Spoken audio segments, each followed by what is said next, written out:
সারা দেশে জেঁকে বসেছে হাড় কাঁপানো শীত।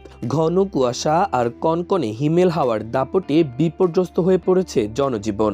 বিশেষ করে দিনাজপুর ও যশোর সহ দেশের বিভিন্ন অঞ্চলের ওপর দিয়ে যে মৃদু শৈত্যপ্রবাহ বয়ে যাচ্ছে তা অব্যাহত থাকতে পারে বলে জানিয়েছে আবহাওয়া অধিদপ্তর। এ নিয়ে সংস্থাটি 5 দিনের আবহাওয়ার পূর্বাভাস জানিয়েছে। সোমবার সন্ধ্যা 6টা থেকে পরবর্তী 24 ঘন্টার পূর্বাভাসে বলা হয়েছে, অস্থায়ীভাবে আংশিক মেঘলা আকাশ সহ সারা দেশের আবহাওয়া শুষ্ক থাকতে পারে। মধ্যরাত থেকে সকাল পর্যন্ত সারা দেশে মাঝারি থেকে ঘন কুয়াশা পড়তে পারে এবং কোথাও কোথাও তা দুপুর পর্যন্ত অব্যাহত থাকতে পারে। ঘন কুয়াশার কারণে বিমান চলাচল, অভ্যন্তরীণ নৌ পরিবহন এবং সড়ক যোগাযোগ ব্যবস্থা সাময়িকভাবে ব্যাহত হতে পারে। দিনাজপুর, যশোর, চুয়াডাঙ্গা এবং কুষ্টিয়া জেলা সহ রাজশাহী বিভাগের ওপর দিয়ে মৃদু শৈত্যপ্রবাহ বয়ে যাচ্ছে এবং তা অব্যাহত থাকতে পারে। সারা দেশে রাতের তাপমাত্রা সামান্য কমতে পারে এবং দিনের তাপমাত্রা সামান্য বাড়তে পারে। কুয়াশাচ্ছন্ন আবহাওয়ার কারণে সারা দেশে শীতের অনুভূতি অব্যাহত থাকতে পারে। মঙ্গলবার সন্ধ্যা 6টা থেকে পরবর্তী 24 ঘন্টার পূর্বাভাসে বলা হয়েছে, অস্থায়ীভাবে আংশিক মেঘলা আকাশ সহ সারা দেশের আবহাওয়া শুষ্ক থাকতে পারে। মধ্যরাত থেকে সকাল পর্যন্ত সারা দেশে মাঝারি থেকে ঘন কুয়াশা পড়তে পারে এবং কোথাও কোথাও তা দুপুর পর্যন্ত অব্যাহত থাকতে পারে।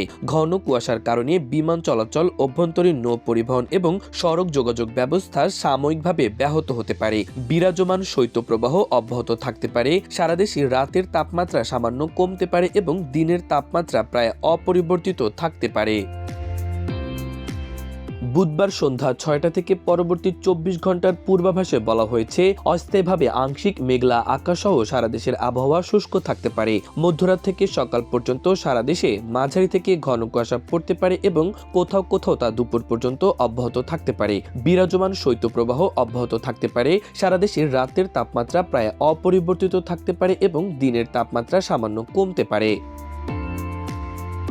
বৃহস্পতিবার সন্ধ্যা 6টা থেকে পরবর্তী 24 ঘন্টার পূর্বাভাসে বলা হয়েছে, অস্থায়ীভাবে আংশিক মেঘলা আকাশ সহ সারা দেশের আবহাওয়া শুষ্ক থাকতে পারে। মধ্যরাত থেকে সকাল পর্যন্ত সারা দেশে মাঝারি থেকে ঘন কুয়াশা পড়তে পারে এবং কোথাও কোথাও তা দুপুর পর্যন্ত অব্যাহত থাকতে পারে। সারা দেশের রাত এবং দিনের তাপমাত্রা প্রায় অপরিবর্তিত থাকতে পারে। শুক্রবার সন্ধ্যা 6টা থেকে পরবর্তী 24 ঘন্টার পূর্বাভাসে বলা হয়েছে, অস্থায়ীভাবে আংশিক মেঘলা আকাশ সহ সারা দেশের আবহাওয়া শুষ্ক থাকতে পারে। মধ্যরাত থেকে সকাল পর্যন্ত সারা দেশে মাঝারি থেকে ঘন কুয়াশা পড়তে পারে এবং কোথাও কোথাও তা দুপুর পর্যন্ত অব্যাহত থাকতে পারে। সারা দেশের রাতের তাপমাত্রা সামান্য কমতে পারে এবং দিনের তাপমাত্রা প্রায় অপরিবর্তিত থাকতে পারে। এদিকে আজ রাজশাহীতে মৌসুমের সর্বনিম্ন তাপমাত্রা 7 ডিগ্রি সেলসিয়াস রেকর্ড করা হয়েছে। গত 31 ডিসেম্বর গোপালগঞ্জে মৌসুমের সর্বনিম্ন তাপমাত্রা 7.5 ডিগ্রি সেলসিয়াস ছিল। এছাড়া আজ সকাল 9টায় চুয়াডাঙ্গায় সর্বনিম্ন 7.5 ডিগ্রি সেলসিয়াস তাপমাত্রা রেকর্ড করেছে স্থানীয় প্রথম শ্রেণীর আবহাওয়া পর্যবেক্ষণাগার। দিনাজপুরে রেকর্ড করা হয়েছে 9 ডিগ্রি সেলসিয়াস এবং তেঁতুলিয়ায় মৌসুমের সর্বনিম্ন তাপমাত্রা রেকর্ড করা হয়েছে 8.6 ডিগ্রি সেলসিয়াস। মাল্টিমিডিয়া ডেস্ক, আমার দেশ।